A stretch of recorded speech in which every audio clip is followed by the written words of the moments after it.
का उपयोग करें, माइंड फ्रेश करें और उसके लिए फिर अच्छा से आके ऑफिस में काम करें। इसके लिए उनको छुट्टी की सुविधा दी गई है। अब छुट्टी में विभिन्न प्रकार की छुट्टियां होती है। जिस तरह मैं पहला छुट्टी बता रहा हूं आपको, औसत वेतन पर छुट्टी, एलएपी, इसको अर्जित अवकाश भी बोलते हैं। इसके बारे में आप लोग कुछ जानते हैं? हेलो, तो पहला छुट्टी मैं बताने जा रहा हूं, इसको ध्यान से सुनिएगा।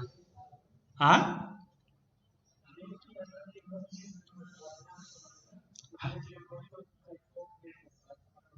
हाँ, ठीक। और इसको हाँ, हम्म, हम्म।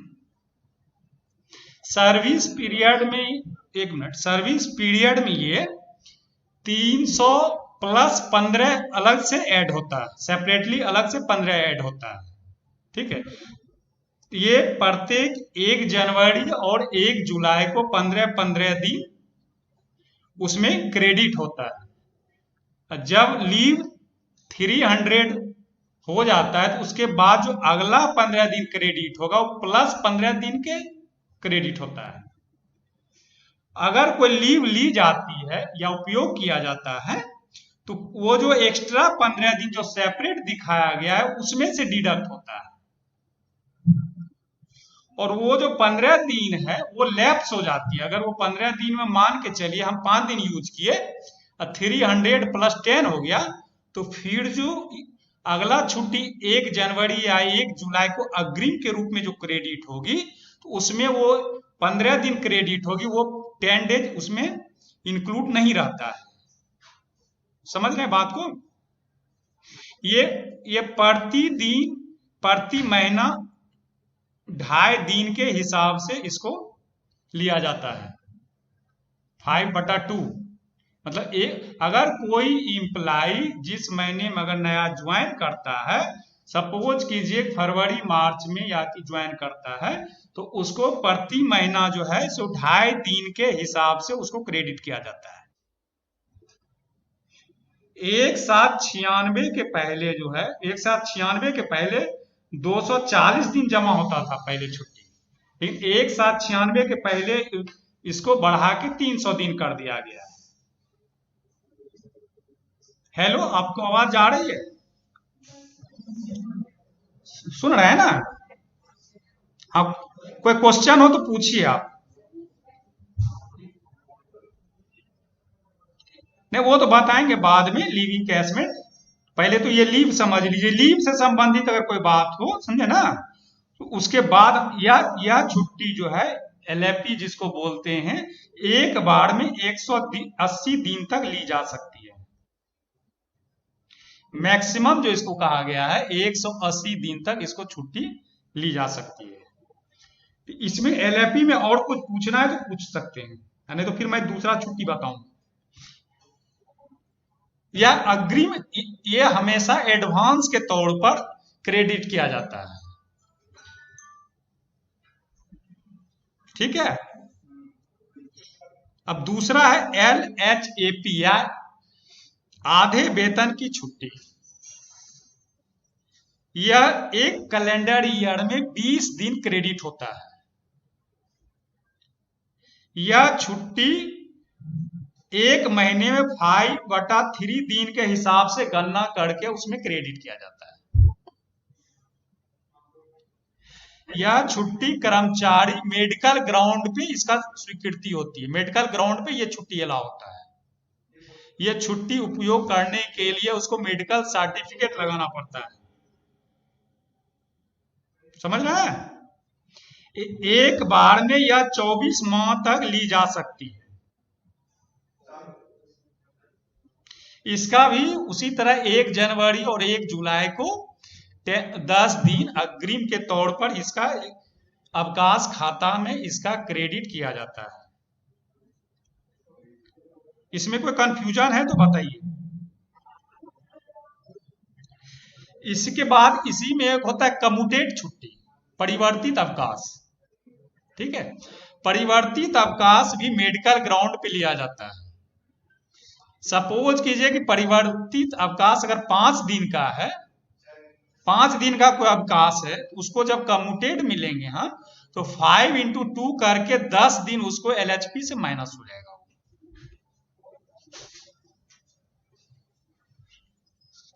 समझ रहे हैं? ये भी मेडिकल ग्राउंड पे ही सैंक्शन होता है।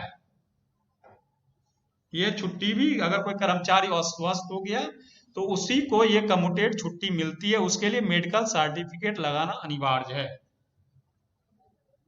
और इसकी स्वीकृति के बाद यह जो मान के चलिए कि 5 डेज आपने छुट्टी ली है, कम्यूटेशन जब उसका होगा, कम्यूटेट जब कीजिएगा तो उसको 5 × 2 10 डेज LHP में से डेबिट हो जाएगा।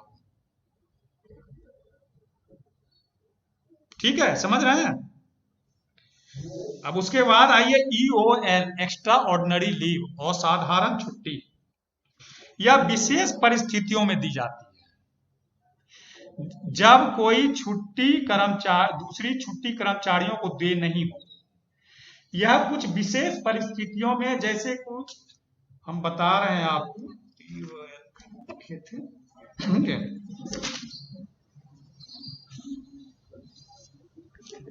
जैसे कोई एजुकेशन के लिए हो या आकस्मिक छुट्टी के साथ, या आकस्मिक अनुपस्थिति का असाधारण छुट्टी में बदला जा सकता है। यह असाधारण छुट्टी जो होता है वो लीव अकाउंट में डेबिट नहीं होता है। या वो छुट्टी कोई विशेष कोई कोर्स करने के लिए गया या एजुकेशन करने के लिए जाता है, पढ़ाई करने के लिए जाता है, तो उस अवस्था में वो उसको विशेष प्रकार की छुट्टी दी जाती है। और इस पीरियड में उसको पेमेंट नहीं मिलता एक्स्ट्रा इसको। और जब इसकी एक्स्ट्रा ऑर्डिनरी लीव को जब सैंक्शन करा लिया जाता है तब उसका रेगुलाइज हो जाता है, उसका पेंशनरी बेनिफिट उसको मिलता है। इस छुट्टी को आकस्मिक छुट्टी जिसको CL बोलते हैं, उस छुट्टी को छोड़ के किसी भी छुट्टी में इसको जोड़ा जा सकता है। समझ रहे हैं? हेलो, एक होता है कैजुअल लीव, आकस्मिक छुट्टी। बताइए आकस्मिक छुट्टी के बारे में कुछ जानते हैं? यह एक कैलेंडर ईयर में 8 दिन दिया जाता है, 8 डेज। और अगर कोई डिसेबल्ड इंप्लॉय है तो उसको 12 डेज दिया जाता है। और ये जो आकस्मिक छुट्टी है वो उस कैलेंडर ईयर के बाद अगर कोई रेस्ट है तो वो लैप्स हो जाती है। और इसके साथ एक चीज और है, अगर कोई न्यू एम्प्लॉय ज्वाइन किया है तो वो किसी भी महीने में अगर कैलेंडर ईयर में ज्वाइन करेगा तो उसको CL 8 दिन ही मिलेगा। चाहे इवन कि अगर वो दिसंबर में भी ज्वाइन करता है तो उसको 8 दिन ही मिलेगा छुट्टी। ये बेनिफिट है उसमें, समझे? अब एक होता है लीव नॉट ड्यू, अनर्जित छुट्टी। यह छुट्टी किसी परमानेंट इंप्लॉय को निम्न शर्तों पे दी जा सकती है। इस छुट्टी में होता है क्या है, अगर उस इंप्लॉय के अकाउंट में कोई भी छुट्टी नहीं है और छुट्टी सैंक्शन वाला अधिकारी को ये उस पे विश्वास है कि ये छुट्टी से आने के बाद उस छुट्टी जो उसको क्रेडिट कर लेगा, ये जमा कर लेगा, तो उसके बिहाफ में इसको पहले दिया जाता है। या कोई रिसर्च एक्टिविटी हो या कोई मेडिकल ग्राउंड हो या फेलोशिप में यह छुट्टी को एक बार में 2 साल तक सैंक्शन की जा सकती है। इसके साथ शर्त है कि कम से कम उसका 5 ईयर का कंटिन्यूअस सर्विस होना चाहिए। समझ रहे हैं ना? तो जब वो उसका छुट्टी जब उसमें क्रेडिट होगा तो फिर जो वो छुट्टी सैंक्शन हुआ है उसमें से वो डेबिट होते चला जाएगा।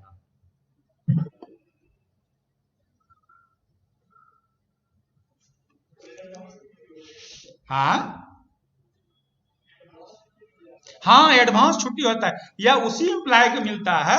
नहीं, कि जब उस अधिकारी को यह भरोसा है कि ये इम्प्लाई सही है और उतना छुट्टी आके ये क्रेडिट कर लेगा, वो अधिकारी के विवेक पर निर्भर करता है कि वो आपको किस रूप में देख रहे हैं वो।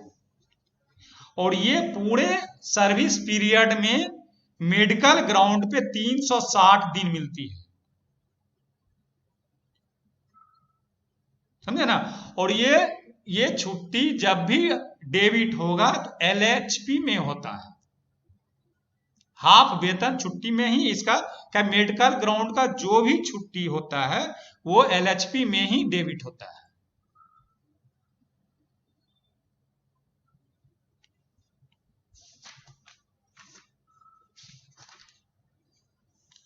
एक होता है स्पेशल CL, विशेष आकस्मिक अवकाश।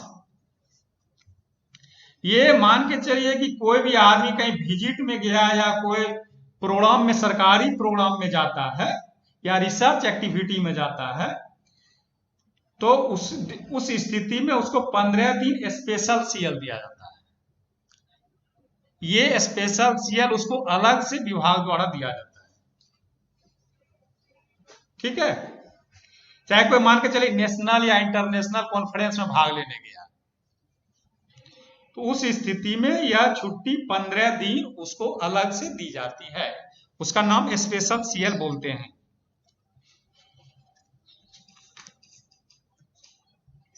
हाँ हाँ, बोला जाए।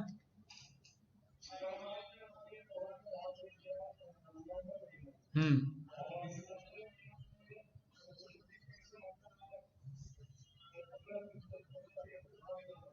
हम्म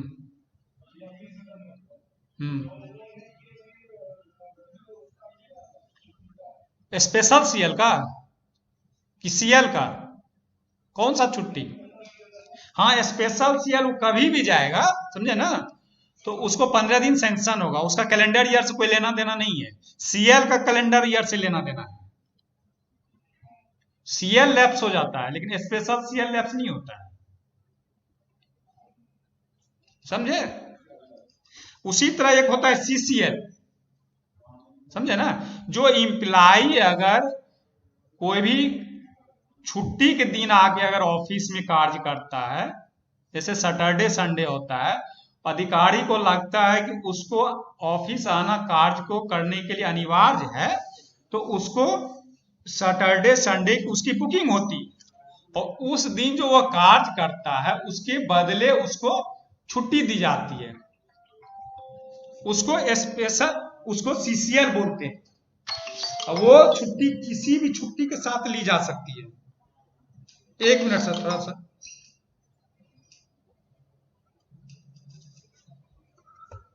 हाँ, और कुछ पूछना है तो पूछिए, आप ही लोग पूछते हैं तो ठीक लगता है, तो उसका जवाब देने में ठीक लगता है।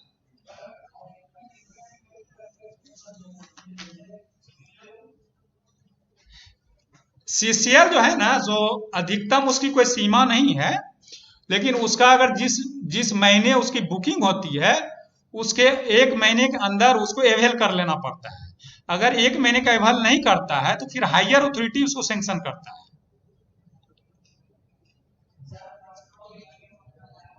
हेलो, CL उसको 12 दिन का मिलेगा। ऐसे देख लीजिएगा, हम लोग भी तो पुराना रेट ही बता रहे हैं, अब तो नेट का जमाना, उसको चेक कर लीजिएगा। हम जो बोल रहे हैं हो सकता है इसमें कुछ सत्य हो, कुछ गलत भी हो सकती है, क्या है कि हम लोग तो सिर्फ सीधे सेक्शन से आके बैठ गए हैं यहाँ पे, इसीलिए इसकी ऑथेंटिसिटी में थोड़ा सा। हाँ बोलिए।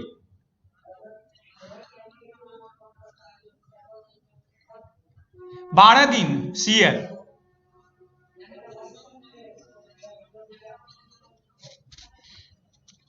वर्कशॉप वाले को तो, हम लोग तो वर्कशॉप में थे नहीं, वर्कशॉप वाला तो देख लीजिएगा नेट पर ही, समझे।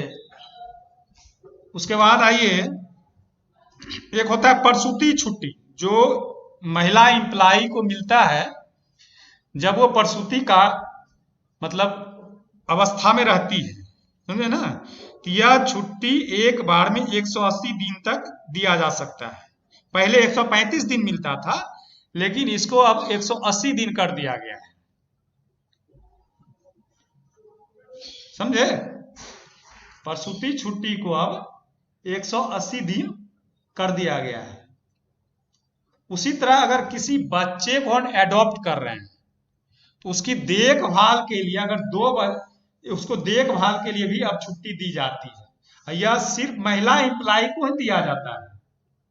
अगर बच्चे का एज 1 साल तक है तो उसको 180 दिन दिया जाता है। और बच्चे का देखभाल के लिए भी अलग से छुट्टी दी जाती है।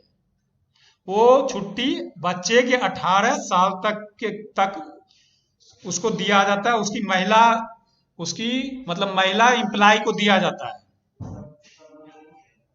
और वो 730 दिन तक दिया जाता है। दो अगर एडॉप्शन है तो उसको देखभाल के लिए, दो बच्चे के देखभाल के लिए 730 दिन तक उसको छुट्टी दिया जाता है। और पूछिए कुछ। सीसीएल तो पुरुष महिला दो। सीसीएल तो वो चाइल्ड केयर लीव बोल रहे हैं। सीसीएल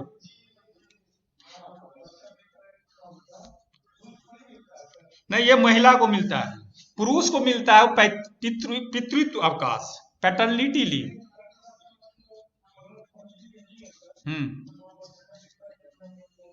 हाँ, पत्नी अगर नहीं है तो उस स्थिति में उसके पिताजी को मिलेगा। और यह छुट्टी हाँ बोलिए।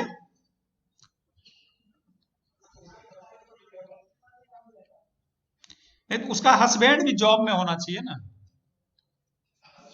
समझे? 2 बच्चे के लिए 2 वर्ष के लिए मिलता है 730 दिन की छुट्टी। और यह बच्चे को 18 साल तक की जब अवस्था रहती है तो उसके पहले ही छुट्टी मिलता है इसको।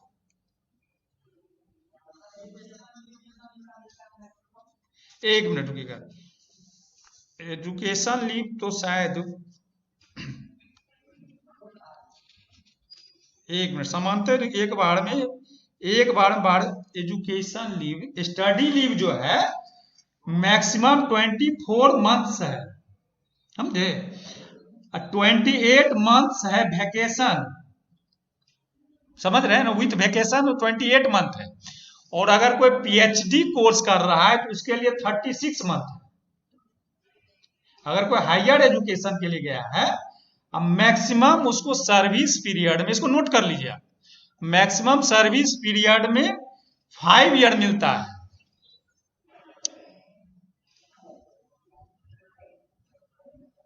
समझ गए? तो लीव तो मोटा मोटी आपको कुछ समझ में आ गया है ना? मिस कैरेज लीव जो होता है वही लेडीज का अभी जो हो जाता है, क्या बोलते हैं, एबॉर्शन वगैरह जो हो जाता है, समझे? तो उसी को एबॉर्शन लीव बोलते हैं। हम बता रहे हैं उसके बारे में।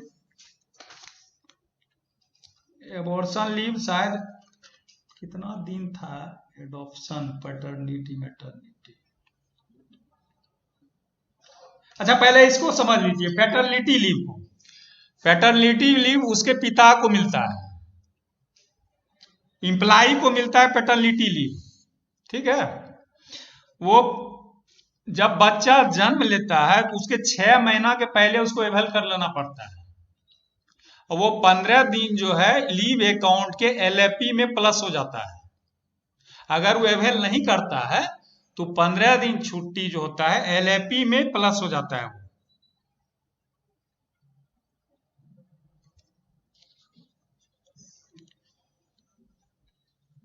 और बोलिए।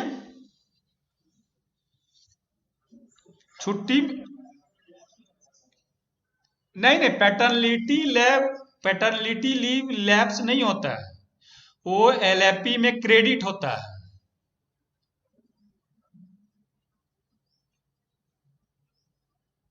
समझे? उसी में ऐड होता है। अगर आप नहीं लेते हैं तो जिस तरह ज्वाइनिंग टाइम है ना कि वो प्लस हो जाता है।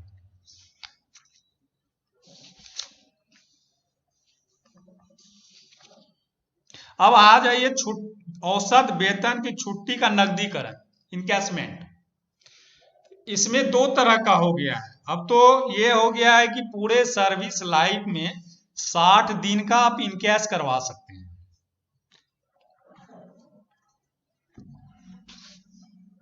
सुन रहे हैं आप? इस टॉपिक पे हम लोग चलते हैं, इनकैशमेंट ऑफ 10 डेज लीव, मतलब पूरे सर्विस पीरियड में 60 दिन का इनकैशमेंट करा सकते हैं, पहला चीज। दूसरा चीज, एक बार में 10 दिन का लीव इनकैशमेंट मिलता है। और वो जो लीव इनकैशमेंट मिलता है उसका एक इनक्लेव बना हुआ है कि 2 साल के पीरियड के बाद डिफरेंस में मिलता है। अगर मान के चले एक लीव इनकैशमेंट उसका जो है 31 अगस्त 2016 को एक मान के चलिए बनाया गया सर्किल, उसके बाद अगला सर्किल होगा उसका 31 अगस्त 18, फिर 31 अगस्त 20। तो ये जो 2 साल का पीरियड है, इसी पीरियड में 10 डेज लीव एनकैशमेंट मिलती है। अगर उस सर्किल में अगर आप एक बार ले लिए तो फिर नेक्स्ट सर्किल में आप दूसरा लीव एनकैशमेंट लीजिएगा। और इस प्रकार इंटायर सर्विस में 6 बार मतलब 60 दिन का आप लीव एनकैशमेंट ले सकते हैं। तो वो जो लीव एनकैशमेंट लेते हैं तो लीव अकाउंट के औसत वेतन अवकाश में से वो 10 दिन माइनस हो जाता है। और उसके लिए नियम है लीव एनकैशमेंट लेने के लिए कि आपको कम से कम 3 दिन छुट्टी लेनी पड़ेगी। वो मिलता है जब आप कहीं कोई टूर पे या घूमने के लिए जाते हैं, उसके लिए वो लीव एनकैशमेंट दिया जाता है।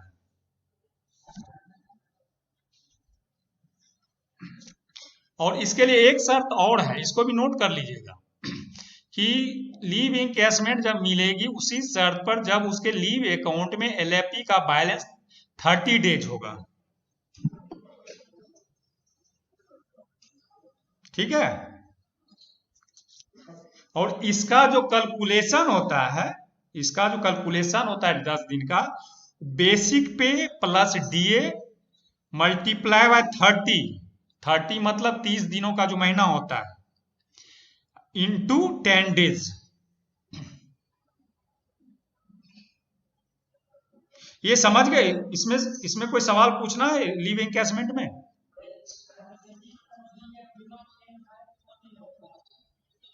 वही तो मैं भी बोला, बेसिक पे plus DA divide by 30 multiply 10। हाँ वही मैं भी बोला। इसमें और कुछ पूछना है तो पूछ सकते हैं।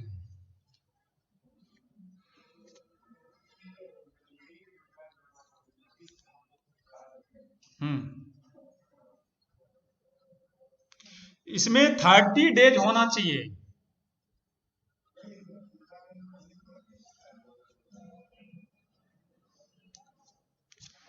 इस बारे में तो नहीं दिया है कि कितना परमानेंट इंप्लाई होना चाहिए उसको। नहीं, जब आप ज्वाइन किए इसमें तो यही टर्म एंड कंडीशन, इसके बारे में तो नहीं कहीं दिया है कि कितना दिन का। अगर वैसा कुछ होता है तो हम नेक्स्ट डे अगर आएंगे, समझे ना, तो उसको हम देख के बताएंगे आपको। इसमें तो सिर्फ यही दिया हुआ है कि 30 डेज उसका एलएपी बैलेंस होना चाहिए।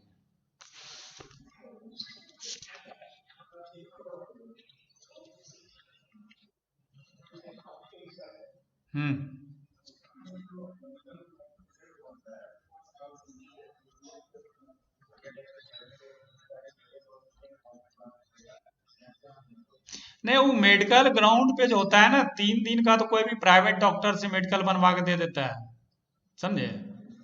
3 दिन से अगर ज्यादा अगर वो बीमार रहा है और उसका अगर मेडिकल सर्टिफिकेट वो प्रेजेंट करता है तो फिर वो रेलवे डॉक्टर से वहां से उसको करवाना पड़ेगा, इंडोर सेवा से।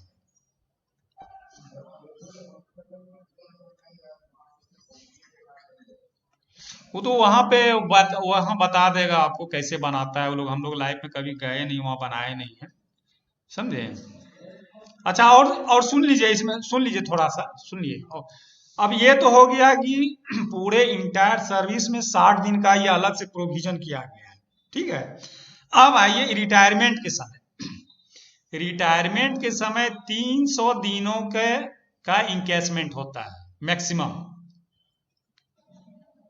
अगर मान के चलिए किसी एम्प्लाई को 300 दिन नहीं पूर रहा है रिटायरमेंट के समय, 285 दिन ही हो रहा है, 15 दिन उसका कम गया, तो वह जो 15 दिन है उसको LHP जो होता है, जो मैं साल में 20 दिन क्रेडिट होता है, समझे ना, तो उसमें से उसको जैसे मान के चलिए 15 दिन अगर ये है तो 15 दिन अगर घट रहा है तो उसको 15/2 मतलब 7.5 दिन और जुड़ जाएगा इसमें। तो इसको 292 92 दिन का मिलेगा इसको लीव इंकेशमेंट। इसको फिर से समझिए आप, रिटायरमेंट के समय मैक्सिमम 300 दिन का किसी का इंकेशमेंट मिलता है, और अगर उसका रिटायरमेंट के समय 290 दिन ही LAP है और 10 दिन घट रहा है, तो वो 10 दिन जो घट रहा है उसको LHP में से लेंगे, लेकिन वो LHP में से हाफ डे ही होगा, मतलब 5 दिन ही प्लस होगा। तो 290 + 5 मतलब 295 दिन का उनका लीव इंकेशमेंट होगा।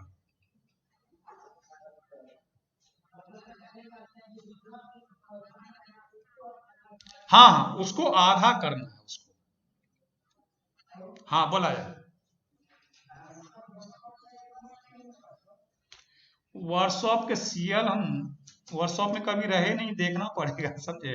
हमको तो लगता है इतना ही मिलता होगा, CL एक ही मिलता होगा। अगर वैसा कुछ होगा तो आगे हम बताएंगे आपको नेक्स्ट क्लास में, इसको हम नोट कर लेते हैं सर। क्या कि देखिए हम बता रहे हैं आपको, हम लोग भी कोई प्रोफेशनल ट्रेनर है नहीं, नहीं समझे। हम लोग तो अचानक बोल दिया कि भाई जाके ट्रेनिंग ले लीजिए, ठीक है। तो जो हम लोग जो वर्किंग कर रहे हैं उससे संबंधित जो जितना नॉलेज हम आपके साथ शेयर कर रहे हैं।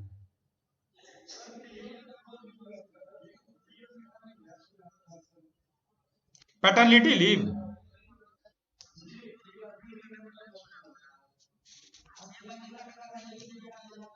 तो 6 महीना, हाँ तो 6 महीना तक नहीं लीजिएगा तो उसके बाद तो लैप्स हो ही जाएगा।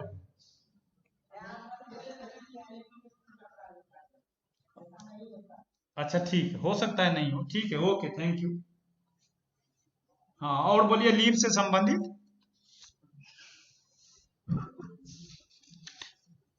अब हम लोग दूसरे पे चले क्या, ये लीव इंकेशमेंट क्लियर हुआ, इसमें अगर कुछ दिक्कत है तो पूछिए। अच्छा ठीक है, ठीक है। अब अब थोड़ा सा एडवांस के बारे में बता रहे हैं, ठीक है। अग्रिम जो मिलता है रेलवे एम्प्लाई को, तो E7PC में लगभग 32 एडवांस जो था उसको खत्म कर दिया है। उसको आप लोग नेट पे देख लीजिएगा, पूरा चार्ट दिया होगा, समझे ना। अभी मोटा मोटी हम लोग जो अपना सेक्शन में देख रहे हैं वो दो ही प्रकार का एडवांस चल रहा है, एक कंप्यूटर एडवांस और एक HBA एडवांस। पता है अभी कंप्यूटर एडवांस पे करंट में कितना रेट ऑफ इंटरेस्ट है? हाँ, कंप्यूटर एडवांस 11.50। हम्म। हाँ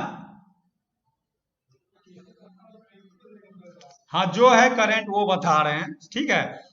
और ये जो मिलता है, हाँ, नहीं नहीं, ये तो हम देखें, ये तो सस्पेंस जो डील करता है वो सही से बताएगा, लेकिन इसका रेट ऑफ इंटरेस्ट अभी 11.50 है। हाँ, सिंपल इंटरेस्ट होगा, सिंपल इंटरेस्ट होगा। हाँ, सिंपल इंटरेस्ट होगा। क्या? हाँ, और ये एडवांस जो मिलता है 50,000 या उसका जो भी एक्चुअल प्राइस होगा, जो कम होगा वो मिलेगा उसको।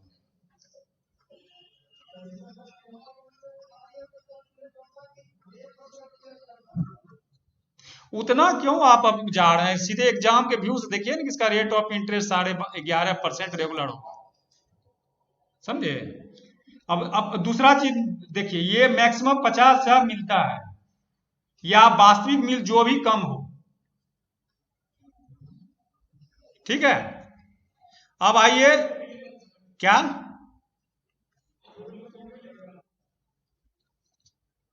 आप लोग नहीं, इसका परमानेंट इम्प्लाई होना चाहिए, इसको समझे, परमानेंट इम्प्लाई होना चाहिए। एक मिनट, अभी जैसे जे डबल ए होंगे, तो बिना ट्रेनिंग पास किए हुए आप परमानेंट नहीं होंगे। पहले तो सर्विस कंफर्म होगी आपकी, परमानेंट तो बाद में होगी।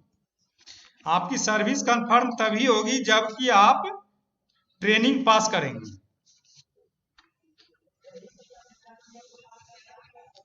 हाँ, तो हो गए, परमानेंट हो गए आप, ठीक है। सर्विस परमानेंट होने में टाइम लगता है, 1 साल या कुछ लगता है, वो अपने और डिपार्टमेंट से उसका जाता है कि आप परमानेंट। अब दूसरे पे आइए, हाउस बिल्डिंग एडवांस। हम लोग एग्जाम के व्यू से पढ़ाई करें अभी, समझे, पॉइंट ऑब्जेक्टिव क्वेश्चन है, समझे ना, उतना डिटेल में जाने की जरूरत नहीं है। अब जैसे देखिए, हाउस बिल्डिंग एडवांस है, जो इम्प्लाई को गृह निर्माण के लिए लाइफ, पूरे सर्विस लाइफ में एक बार दिया जाता है। इसका रेट ऑफ इंटरेस्ट 8.50 है। इसमें सर्विस, कम से कम सर्विस कंटिन्यू 5 ईयर का होना अनिवार्य है। सुन रहे हैं? इसका इसका अमाउंट जो होगा मैक्सिमम 25 लाख है, या 34 मंथ ऑफ बेसिक पे, 34 मंथ ऑफ बेसिक पे है, लेकिन मैक्सिमम 25 लाख है। अब वही तो बोल रहे हैं कि हम लोग के पास कोई करंट ऑफ डाटा तो कोई दिया नहीं है जो हम बता में, इसको आप स्वयं चेक कर लीजिएगा, नहीं समझे, मेरे हिसाब से अभी 25 ही है।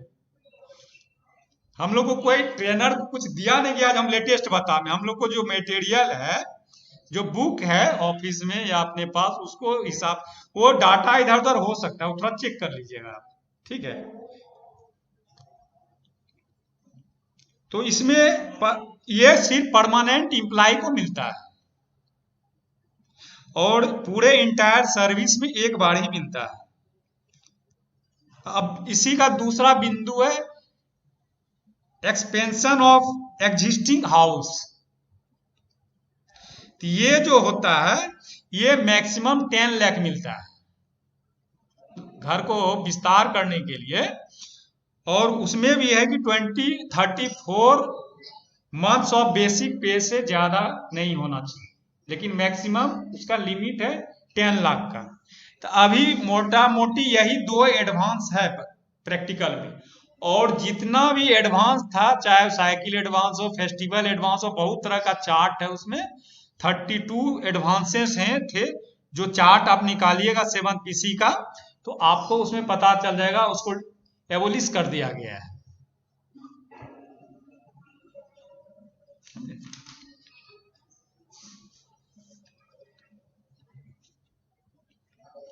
अब हम एक चीज बता रहे हैं आपको, मतलब एचआरए और टीपीए।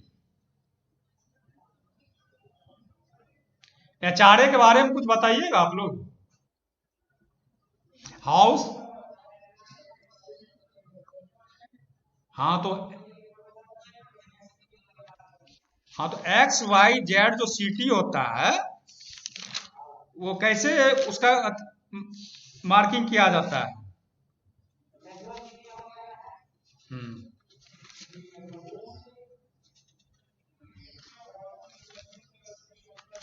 हाँ, उसका पॉपुलेशन पे बेस्ड होता है, समझे।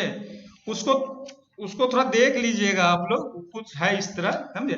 और एक चीज इसमें आपको एक महत्वपूर्ण चीज बता रहे हैं, इसका जो है, अगर डीए 25% हो जाएगा, तो एचआरए का जो रेट है वो इंक्रीज करेगा, तो वो जो है उस स्थिति में जो 24 है वो 27 हो जाएगा, जो 16 है वो 18 हो जाएगा, जो 8% है वो 9% हो जाएगा। उसी तरह अगर डीए 50% हो जाता है इंक्रीज होके, तो फिर और वो बढ़ जाएगा, उसके बाद 30, 20, 10 हो जाएगा।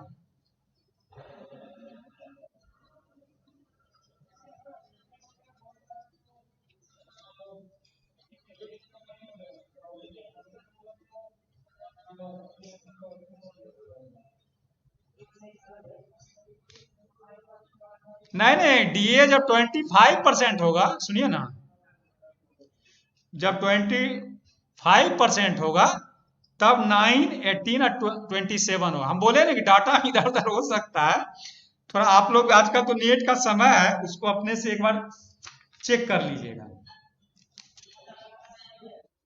हाँ,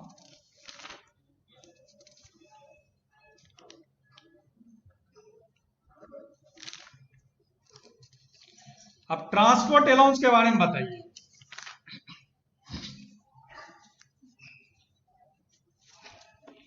ट्रांसपोर्ट अलाउंस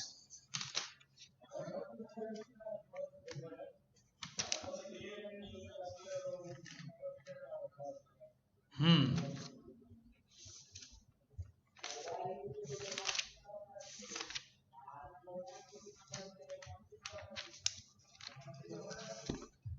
हाँ, बोला जाए।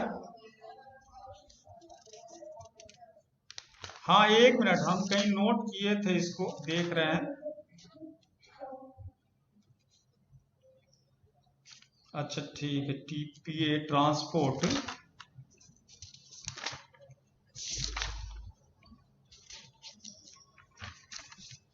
अच्छा ठीक है, उसको हम बाद में देखते हैं। ट्रेवलिंग अलाउंस के बारे में बताइए।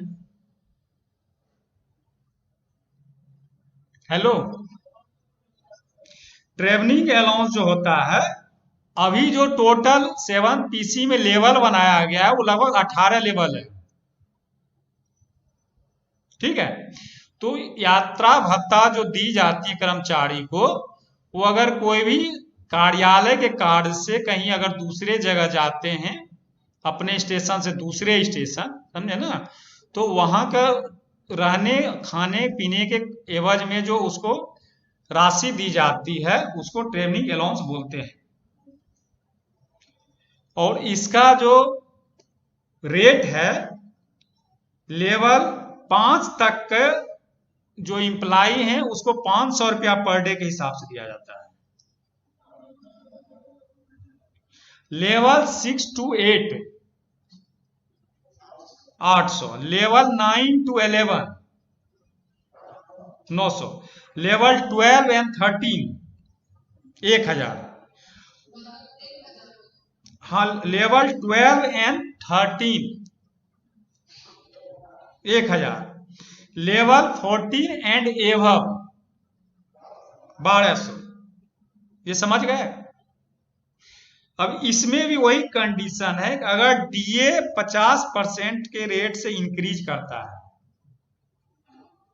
ठीक है, तो यह रेट 25% इंक्रीज हो जाएगा।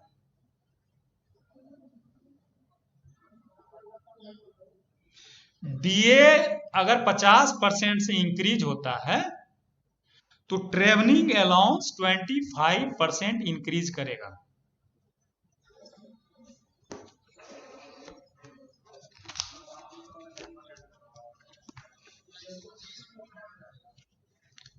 अब उसका परसेंटेज में कैलकुलेशन कर लीजिए आप, समझे।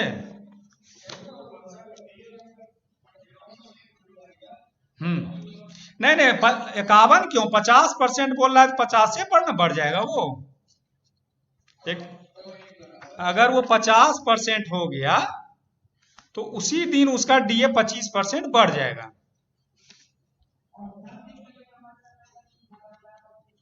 नहीं नहीं, वो तो सब दिन बढ़ जाता है। नहीं, हम लोगों का तो बैंक वाला सिस्टम नहीं है कि कभी बढ़ जाएगा और कभी घट जाएगा। समझे, एक बार बढ़ गया तो फिर बढ़ गया। एक नया चीज आपको बता रहे हैं, DAR rule, discipline and appeal rule. किसी भी संस्था को चलाने के लिए वहां पे डिसिप्लिन का होना बहुत अनिवार्य आवश्यक है। इसीलिए 1968 में एक DAR रूल बनाया गया।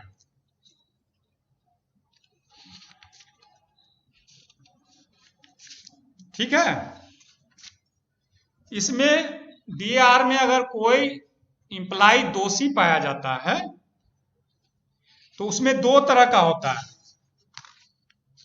उसमें जो भी पेनल्टी होती है वो टोटल 11 पेनल्टी है।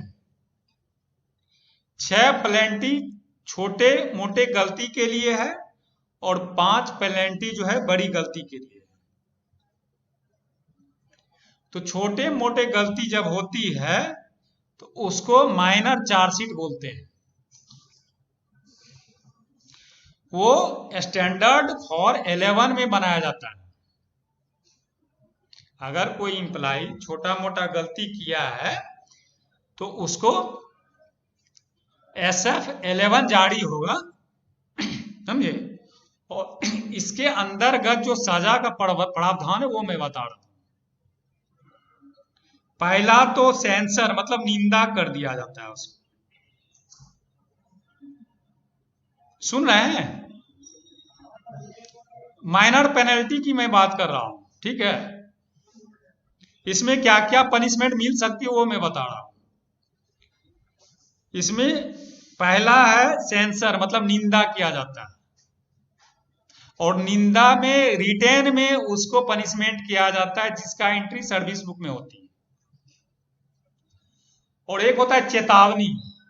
चेतावनी वो रिटेन में भी दिया जा सकता है, मौखिक में भी देके उसको छोड़ दिया जाता है। दूसरा है एक नियत अवधि के लिए उसका जो है पदोन्नति पे रोक लगा दिया जाता है। 1 साल के लिए उसको जो है सो प्रमोशन नहीं मिलेगा, 6 महीना के लिए प्रमोशन नहीं मिलते हैं, या उसका पास PTO बंद कर दिया जाता है, या उसका जो लेवल में अभी कार्यरत है उससे 1 लेवल नीचे डाउनग्रेड कर दिया जाता है।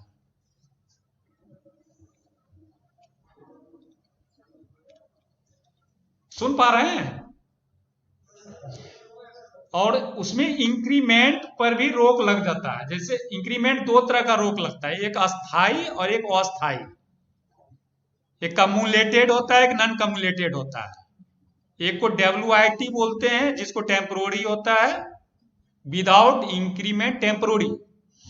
एक होता है विदाउट इंक्रीमेंट परमानेंट। तो विदाउट इंक्रीमेंट टेम्पोररी जो होता है उसको मान के चलिए 6 महीना के लिए उसको WIT दिया गया, तो जो उसका इंक्रीमेंट डेट होगा वो अगला इंक्रीमेंट 6 महीना के बाद उसको मिलेगा। उस पीरियड में उसका इंक्रीमेंट नहीं बढ़ेगा।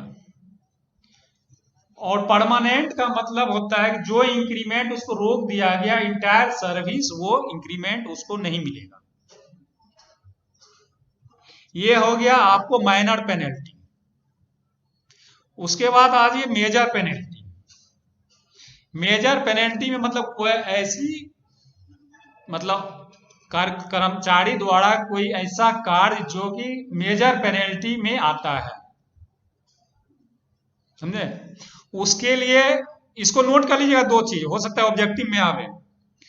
माइनर पेनल्टी के लिए SF11 जारी किया जाता है,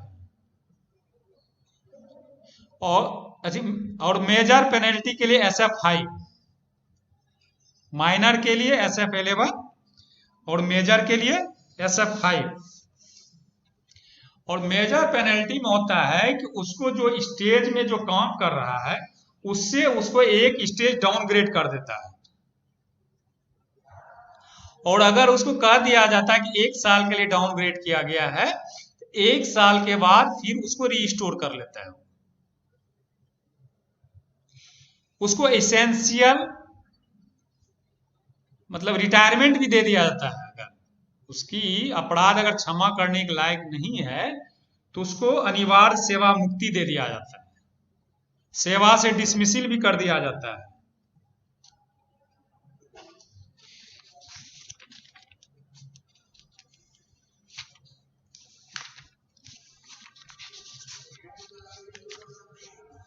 क्या बोले? DAR के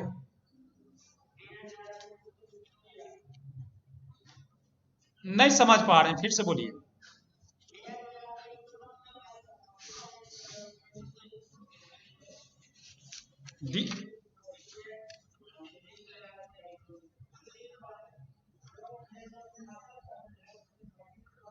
वो 1966 वाला वो दूसरा रूल है, वो कैरेक्टर रूल है वो। ये DAR अलग रूल है। हाँ हम बता रहे हैं, सुनिए इसमें DAR। अब आप सुनिए, मैं जो बोल रहा हूं उसको ध्यान से सुनिए, और नोट करना हो तो नोट कर सकते हैं इसको। DAR जो है, इसके लिए स्टैंडर्ड फॉर्म जो है वो मैं उसको बताने जा रहा हूं। स्टैंडर्ड फॉर्म 1 जो होता है वो निलंबन के लिए होता है। स्टैंडर्ड फॉर्म 2 जो होता है उसको निलंबन समझा जाए। स्टैंडर्ड फॉर्म 3 जो होता है निर्वाहन भत्ते की स्वीकृति होता है। स्टैंडर्ड फॉर्म 4 जो होता है निलंबन को वापस लेना होता है।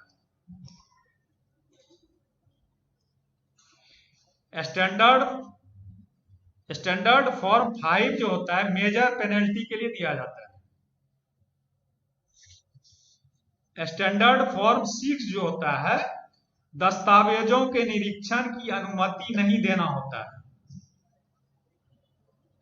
स्टैंडर्ड फॉर्म 7 जो होता है जांच अधिकारी की नियुक्ति होता है उसमें। स्टैंडर्ड फॉर्म 8 जो होता है प्रस्तुति अधिकारी की नियुक्ति होता है। स्टैंडर्ड फॉर्म 9 जो होता है हटा दिया गया होता है। स्टैंडर्ड फॉर्म 10 जो होता है शामिल कार्यवाही का आदेश होता है।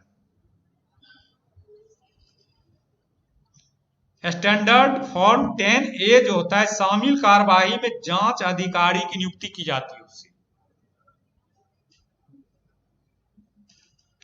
स्टैंडर्ड फॉर्म 10B जो होता है शामिल कार्यवाही में प्रस्तुति अधिकारी की नियुक्ति होता है।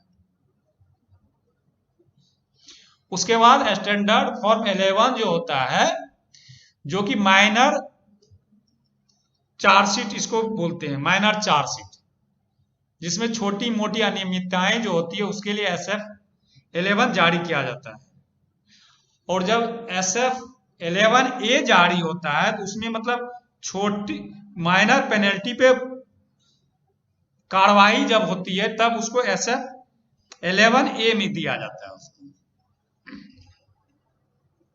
SF11B में फॉर्म 11 का परिशिष्ट होता है वो। अब फॉर्म 11C जो होता है मेजर चार्जशीट करने के बाद जब उसको माइनर चार्जशीट में बदला जाता है तब उसको फॉर्म 11C जारी किया जाता है। ये आपका मोटा मोटी DAR से संबंधित ये क्वेश्चन था आपका।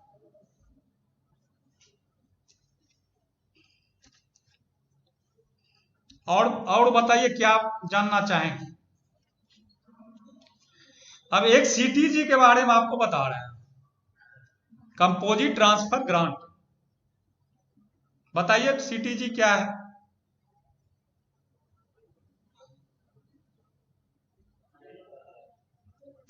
जब किसी कर्मचारी का एडमिनिस्ट्रेटिव प्रशासनिक आधार पे ट्रांसफर होता है, ठीक है, और वह ट्रांसफर जब एक स्टेशन से दूसरे स्टेशन होता है, एक म्युनिसिपैलिटी से दूसरे म्युनिसिपैलिटी में होता है, तो उस स्थिति में उसको समान क्वार्टर चेंज करने के लिए उसको CTG कंपोजिट ट्रांसफर ग्रांट दिया जाता है।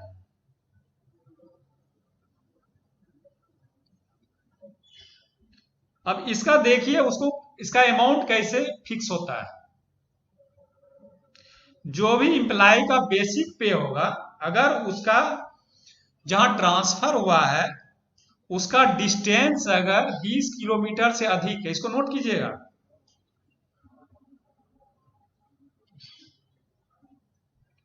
अगर ट्रांसफर पैलेस उसको पेरेंटल पैलेस से 20 किलोमीटर से अधिक है तो उसको 80% ऑफ बेसिक पे का मिलेगा। अब बताइए किसी का अगर 50,000 बेसिक है तो उसको सीटीजी कितना मिलेगा?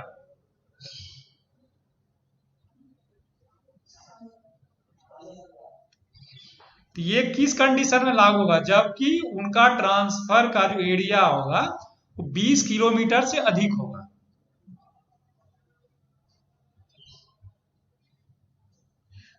और अगर 20 किलोमीटर से कम होता है तब उसको 1/3 मिलता है बेसिक का। तो अगर उसका बेसिक 1 लाख है तो उसको कितना मिलेगा सीटीजी?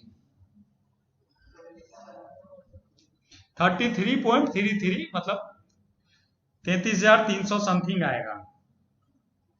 ये समझ गए दो चीज? सीटीजी समझ गए? 1/3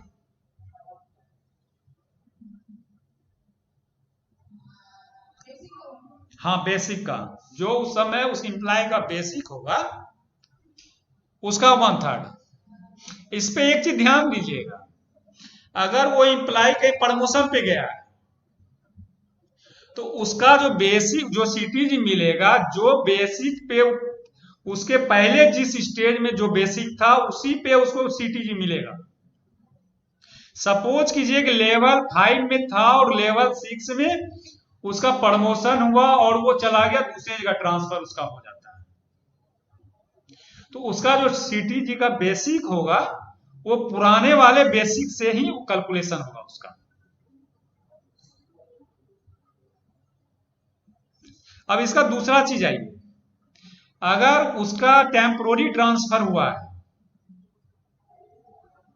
उस स्थिति में उसको सीटीजी नहीं मिलेगा।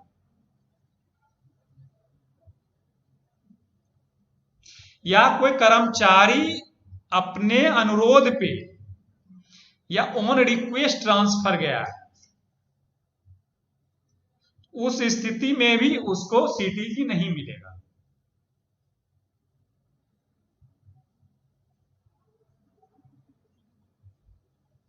इसमें भी वही कंडीशन है, अगर डीए 50% इंक्रीज करेगा तो रेट 25% से इंक्रीज करेगा।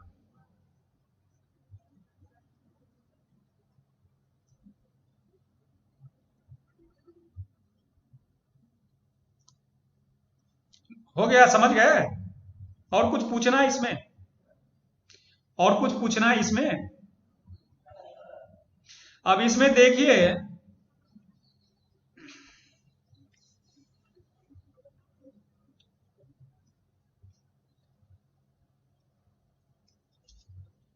अब बताइए अभी करंट में टीए कितना है? हाँ बोला जाए, हाँ बोलिए। रिटायर्ड जब होता है ना इम्प्लाई, वो पास हम बताएंगे तो आपको बताएंगे, पास बताएंगे ना उसको हम बताएंगे उस दिन, ठीक है? अभी बताइए वर्तमान में डीए कितना है? 17%। लेकिन ड्यू है एक 4% ड्यू है जो कि जुलाई 2021 से मिलेगा। अभी 21% है लेकिन मिल रहा है 17%। 4% पे रोक लगा दिया है कोरोना काल की वजह से। अब वो मिलेगा 2021 के जुलाई से। हाँ क्या बोले?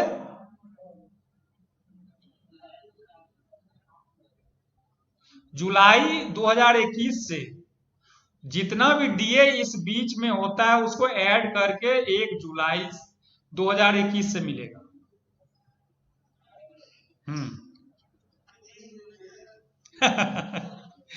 अब देखिए कोरोना खत्म हो जाएगा तब तो मिलेगा, हम समझे। हाँ जो हो तब और बढ़िया है, जब मिलेगा तो सब बढ़ के मिलेगा। अब एक चीज मैं आपको बता रहा हूं, टीपीए, सुने, टीपीए वाला नोट कर लीजिए आप। ट्रांसपोर्ट अलाउंस, इम्प्लाई को ऑफिस आने जाने के लिए जो अलाउंस मिलता है उसको ट्रांसपोर्ट अलाउंस बोलते हैं। तो पहले एक नियम था कि 1 किलोमीटर के अगर रेंज में उसका रेसिडेंस है तो उसको ट्रांसपोर्ट अलाउंस नहीं मिलता था, लेकिन अब सभी को ट्रांसपोर्ट अलाउंस मिलता है। इसमें हम नोट करवा रहे हैं, आप चाहे तो नोट कर सकते हैं। हाँ तो नोट कर लीजिएगा, ट्रांसपोर्ट अलाउंस लिखिए, उसके बाद लिखिए उच्च श्रेणी के शहर के लिए, उसके बाद लिखिए अन्य शहर के लिए। 3 कैटेगरी में इसको दिया गया है, 2 कैटेगरी में। तो लेवल 1 एंड 2 के लिए जो है 1350 प्लस डीए है, उच्च श्रेणी शहर के लिए बता रहे हैं।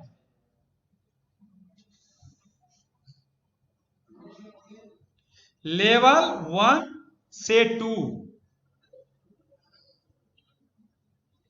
उच्च श्रेणी के शहर के लिए 1350 प्लस डीए, उसके बाद लिखिए अन्य शहर के लिए 900 प्लस डीए। नोट कर लिए।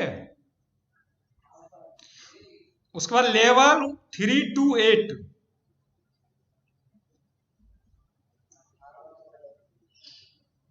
लेवल 3 to 8 में उच्च श्रेणी शहर के लिए 3600 प्लस डीए, अन्य के लिए 1800 प्लस डीए।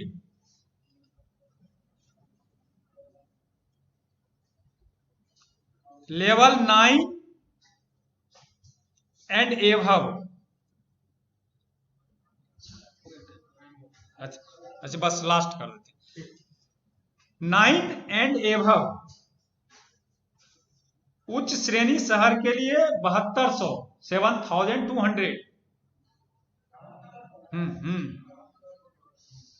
और अन्य शहर के लिए 3600 प्लस डीए।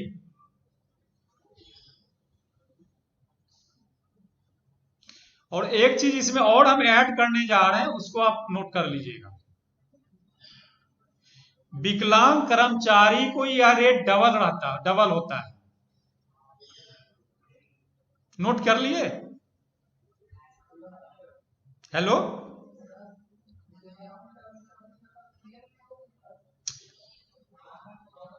वही तो उस समय बोले थे ना, 12 मिलता है। अच्छा पहले देखिए, जो टॉपिक पे चर्चा हो ना उसको पहले खत्म हो जाने दीजिए, समझे ना। तो पहले देखिए, ये जो टीपीए है, विकलांग कर्मचारी को डबल रेट मिलता है। मतलब अगर आम कर्मचारी को 900 मिलेगा तो विकलांग कर्मचारी को 1800 मिलेगा। और इसका एक इसको न्यूनतम जो है 2250 प्लस डीए से कम नहीं मिलेगा, यह भी नियम है।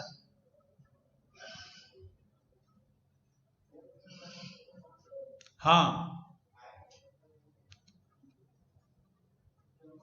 क्या नोट किए?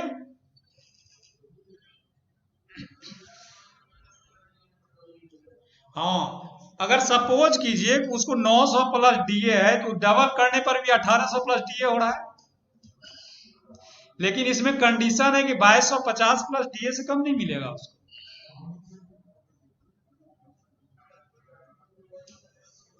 हाँ, इसका मिनिमम 2250 प्लस डीए है।